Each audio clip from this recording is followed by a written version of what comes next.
Hello, everyone, and welcome to another episode of the Mind Your Mental podcast. I'm your host, Dr. Raquel Martin, and today we are talking about adultification and dehumanization. Now, I want to talk about them in so many different realms, but always starting off with the definition of what they are, right? So, adultification is the thought process that our youth, our children within the Black community, are not children. It's treating them as older. It's treating them as less, seeing them as less innocent and more adult-like than European American counterparts. And the reason why that's so important is because when our children are seen as less innocent, when they're seen as less deserving of, I don't know, explanations or appropriate expectations, so many things are impacted. In the school system, it's one of the biggest things. It's one of the reasons why when I see parents on the lookout for schools, whether it's like private school, public school, magnet school,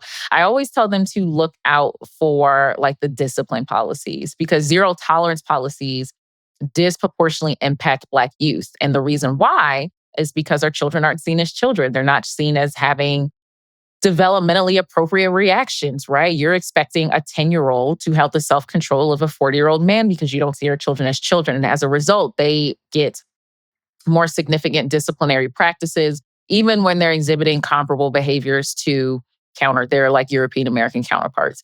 And zero tolerance policies are notorious for this. So it's because they disproportionately impact Black youth and brown youth. I probably would never send my child to a school that has zero tolerance policies. My children are in public schools, so I don't know how much of a choice I'm going to get. But it is one of the things I tell people to be on the lookout for in the first place. When we think that, and it's not even just individuals who aren't, it's not even just like I always say that oppression and these stereotypes and these things consistently occur like generation after generation, not just because people who don't look like us do them, but because people who do look like us do them, right? So it's not solely the fact that like adultification only happens when a non-Black person is dealing with a Black child. It's the fact that we do it to our children as well when we perceive them as needing less support and less nurturing and less comfort. Then we have more harsher discipline. We have inappropriate expectations. We talk to them with less kindness, and we're not able to rear them in a place of love because they're like, oh, I would expect more from you. It's like I'm 10. Please expect less so that I'm able to grow into the person that you hope for me to become, right? So adultification is that. It's rampant in every single system. It's why, like, if our children do get involved with like the incarceration system, they're more likely to get greater sentences and less explanations and just seen as like you should know better as an adult, but they're not adults. And then there's also dehumanization. Dehumanization is just the process of depriving our youth of human qualities, humanity. And when it comes to adultification and dehumanization, I refer to it a lot when it comes to youth, but I want you to understand like this happens across the timeline. I think I refer to it a lot with youth is one, my baby's birthday party is in a couple of days. So I keep thinking about babies. I literally was sitting at the kitchen table talking to them, the dining room table, talking about like the stuff we're ordering for the birthday party. And y'all, I started crying at the dining room table. And you have to understand, like, picture this. All of everybody, all the men in my house look the same. All the boys and the man, they all look the same. So we have Jaden, who is 3, looking at me like, we have Russell, who is turning 6, who has a slightly more mature looking at me like, and then we have my husband. Who's just like, and they're all like, they basically, in my brain, I think they'd be like, oh, the woman's crying again. Someone help the woman out. She's all alone in this house. And they'll ask like, everything okay? Is there anything I can do? So anytime I'm over here acting a fool or being exhausted, or not even exhausted, but like crying, because I'm a crier, I'm an emotional person. My baby just turned 6, y'all. It's insane. I always have 3 different age ranges of the same face looking at me like I have lost my mind. So I think maybe that's why I'm thinking about it more in terms of children. But yeah, they but you know what? I will say this, just a quick divergence. Because they're so used to, their mother crying and understanding like some tears are just happy, some tears are just sad, and you check on the person. I am helping them to be emotionally like sensitive individuals, like adults. Like they're not gonna be the person who just run away from crying. They're gonna ask if you're okay. They're gonna ask if you need some water. They're gonna ask you if you need space, if you want to talk. That's what they're gonna do. Because that's what I'm working on them doing. Right. Um, and actually that links a lot into dehumanization because when it comes to human qualities, it's happiness, it's sadness, it's just depriving us of the ability to just have emotions in the first place. And I don't shy away from showing my children like the full range of emotions and talking to them about their feelings. And it's the same way with my husband too, and everyone I'm around. Like I say all the time, directness is kindness. But the reason why it's so important within the Black community is it's not something that's afforded to us often to be children. And we can go all the way to the history of enslavement, of like being put to to when it came to labor and having little kids who were having labor and they're not even seen as children, they're seen as like property, right? And when it comes to adultification and dehumanization, the reason why they consistently go hand in hand is because they're used to justify the harm and the mistreatment that was against us. When you other a population of people so much, you can justify your treatment against them. There's no way you would treat another human being the way that Black people have been treated. So you dehumanize them. You refer to them as animals, and you use like infestation analogies, like, oh, they're going to come in droves and they're going to take all of your jobs, and you make it so that they can't be seen as having emotions. Like it very much is a tool, one of the many tools that contributes to enslavement consistently, like continuing, and laws being put up around it. But also, it's one of the reasons why individuals attempt to insulate themselves from the impact of not only um, what they saw like happening, like like the impact of it as a whole, as a system, but like emotionally, like to emotionally detach yourself from what you may feel as though individuals that look like you did to individuals that didn't look like you. And adultification and dehumanization really helps to create some form of a barrier so that you don't feel responsible, or you don't feel the emotions. Because imagine if you felt the full brunt of the emotions of what you or your ancestors did to a whole world of people solely due to like income and getting rich, like the genocide and assault and stealing land and murder. Like imagine if you felt the full brunt of like, how could anyone treat another human being like that? Like some people, they literally wouldn't be able to function. So I will always say that adultification and dehumanization are the fuel that keeps, biases and stereotypes and the inaccurate perception of white supremacy going. But one of the things it's meant to cushion the pain from it. And the thing that makes it continue going is that dehumanization, like we've never been rehumanized as the people.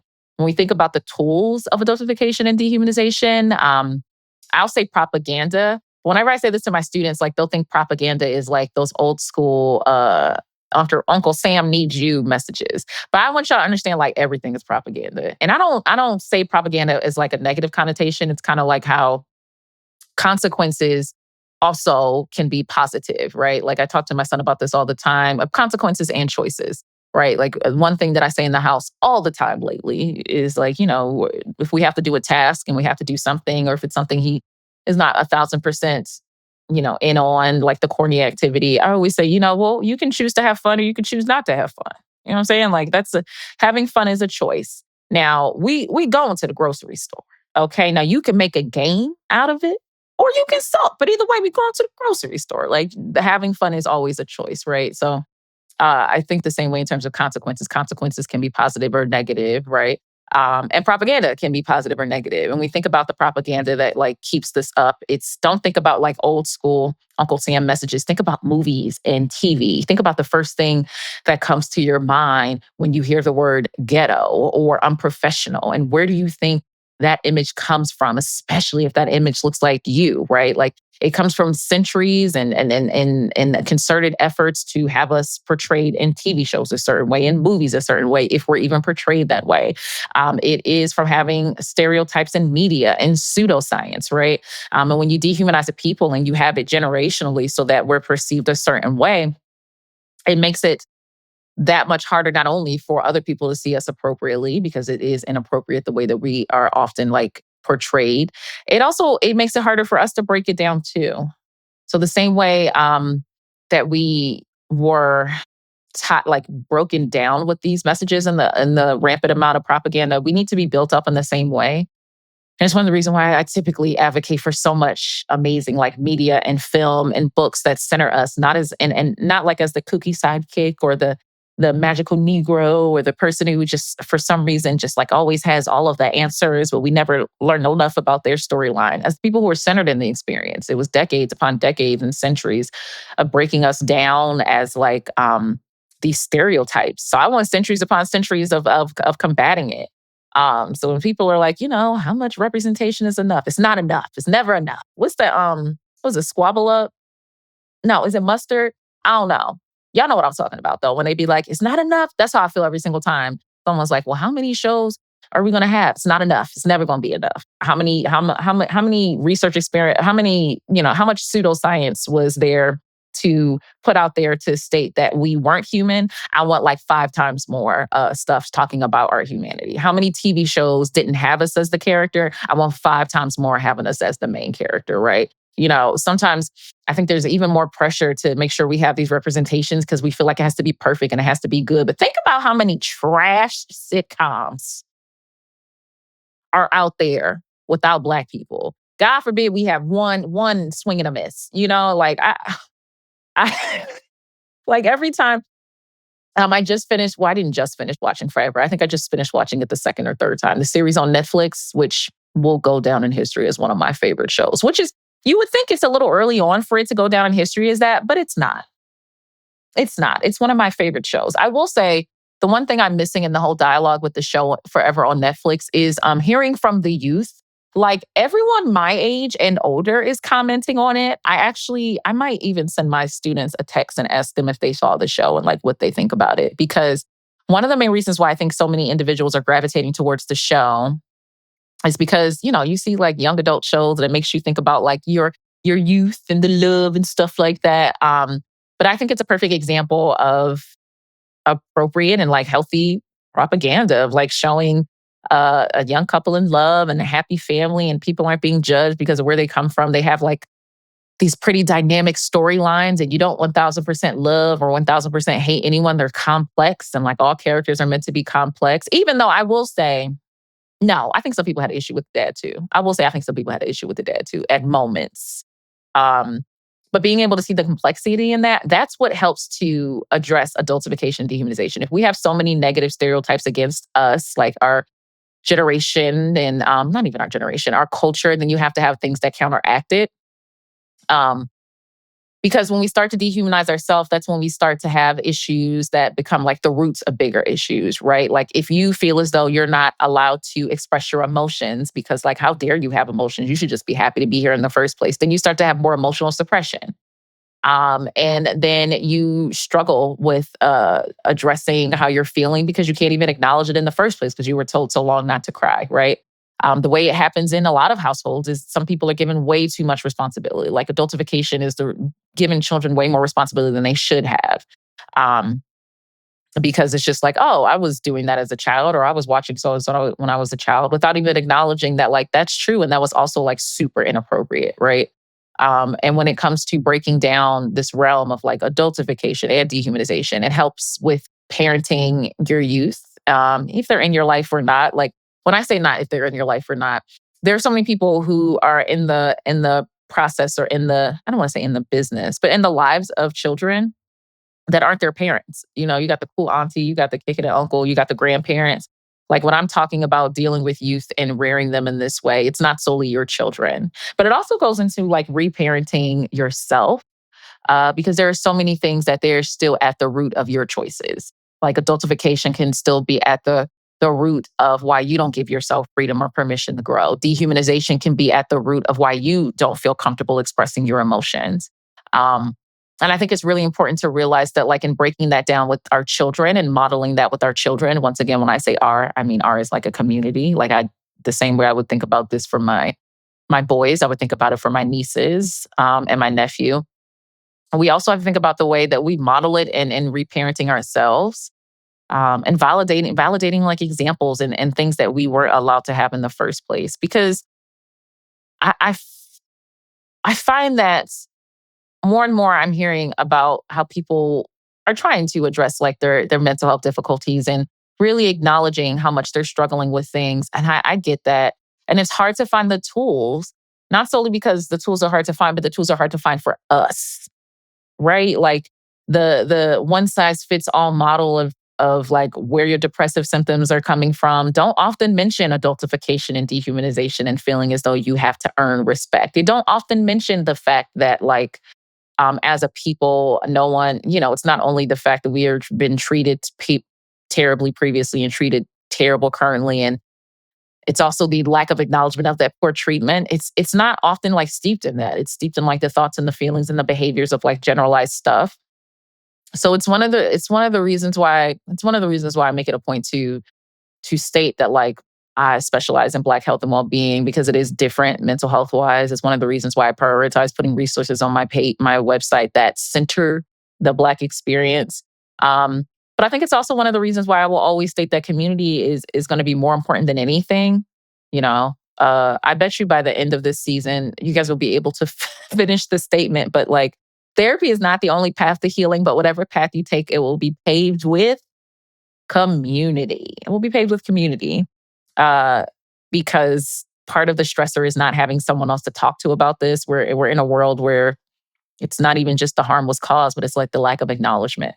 So when we talk about adultification and dehumanization, not only with children and parenting them in a way of respect and allowing them to take the time to process their emotions, slowing down when it comes to responses, um, understanding that they need to be affirmed now more than ever when there are so many tools in place to take their representation out of the world. It also starts with you, like as the parent, as the person listening. How do you center your humanity, right? It's not possible to recognize the humanity in your children or anyone else if you don't recognize it in yourself. Do you provide yourself the opportunity to express your emotions? Do you understand that your worth is inherent, not a result of productivity?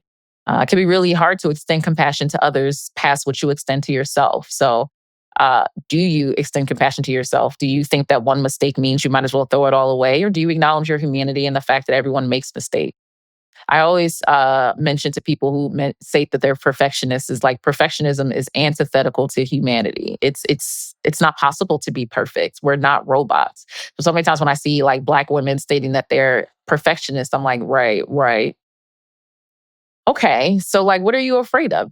Are you afraid of? A lot of times it's rooted in stereotypes. A lot of times people don't want it. They want everything to be perfect because they don't want to be seen as lazy. They don't want to be seen as the person who didn't deserve to be here. They're a diversity hire. And like, here's the thing with the diversity hire thing: one, it's BS, but two, they didn't took the diversity out of everything, and jobs are still being had. So I'm just gonna put that out there.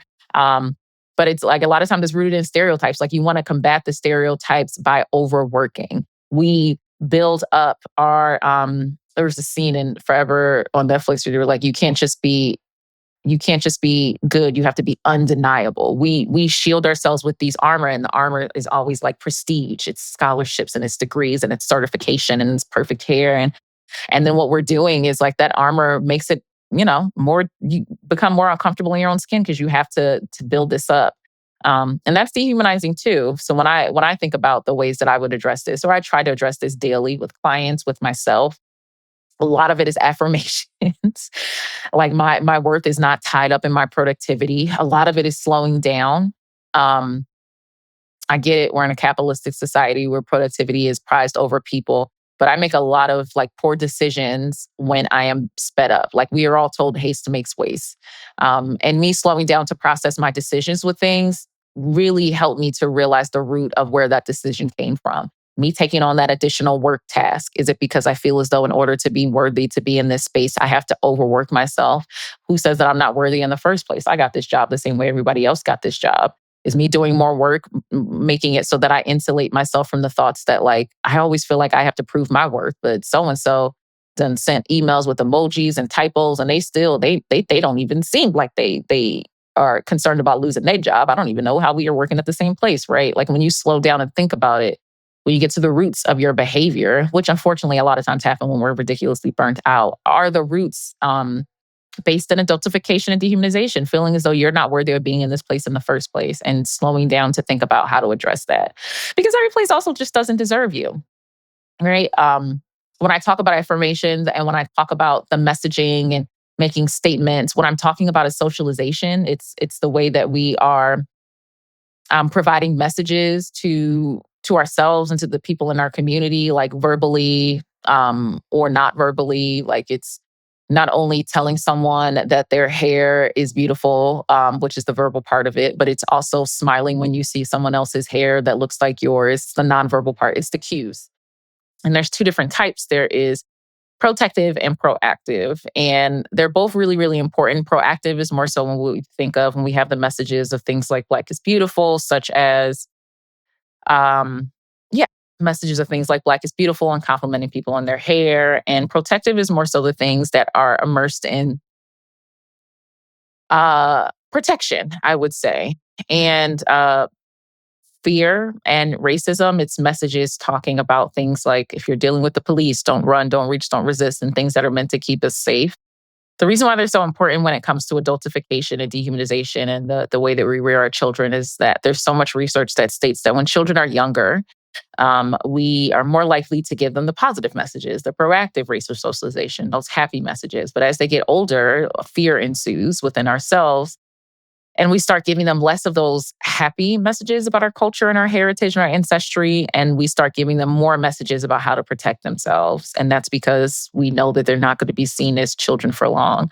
I think it's important to realize that we need to balance that not only with children, but within ourselves, because we need to have positive messages within our culture in every single way, shape, and form. And if we start to pivot to this realm of only talking about negative messages with our children and only talking about negative messages with our youth and only talking about ways to protect themselves against oppression and racism and being twice as good, we really take away their freedom and their joy. And I think one of the biggest things that we're fighting for every single day, not only just for children, but for ourselves too, is to have that certain level of freedom. I think it's one of the reasons why so many times you'll hear people talk about like the most, I don't want to say mundane activities, but activities that like the sole purpose is just joy, like painting or going hiking or being out with nature. And people will say, oh, that's some white stuff. But when you think about that message, it's because when we think about tasks and we think about doing things, they always have to have like a outcome, like an output, like it has to be a check or it has to be something that contributes to something else, like just walking just to walk in nature. Not only because of our, justified fear of like nature and, not being able to reach out if you need help, but just being able to just walk for fun.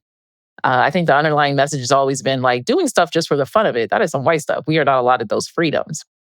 And that's dehumanizing too, because that's an emotion, that's joy, and we're deserving of joy. So when we think about this, not only with children, but also with ourselves, I want us to think about the ways that we also humanize ourselves, like the ways that we center our importance and our humanity, when we acknowledge our emotions, when we not acknowledge our children's emotions, when we state that it's okay to make mistakes, when we think about the fact that, our worth is inherent and it's not due to productivity. When we do that, we need to think about that as a form of resistance as well. I know resistance is like the word of 2024 and 2025. It's going to be the word for the next 4 years. Please, God, don't make it another 8 years. But we need to think about it individually too, because no matter what happens to us individually, it's going to happen to us as a community because we're all linked. So you deciding to say no to doing an additional task and feeling like you have to, do extra work to earn your place here, even though you already earned your place there, can be modeling for other Black people. It can also change your mindset and the way you see things with other people around you. And it can create more of a community of people who don't feel as though they need to justify their place anywhere. We're worthy of being in any space just as much as anyone else. So that's all I got today, guys. We're talking about adultification and dehumanization. Another light topic. I think we're going to have to do an episode where you guys can just ask me questions. All the topics have been pretty heavy. I hope you can feel the aspect of them being steeped in Black joy, but it's heavy because like we're in a pretty heavy time. And I really feel as though like every episode, I'm going to tell you some resources. I'm going to tell you how to change your mindset so you can kind of just like not only take over the world, but take over your mind and pay it forward. So everyone, I hope you guys have a fantastic day, evening, week, all of that. Remember to be kind to yourselves. 2 steps forward and 1 step back is still 1 step forward. That's just math. I'm Dr. Martin, and have a good one.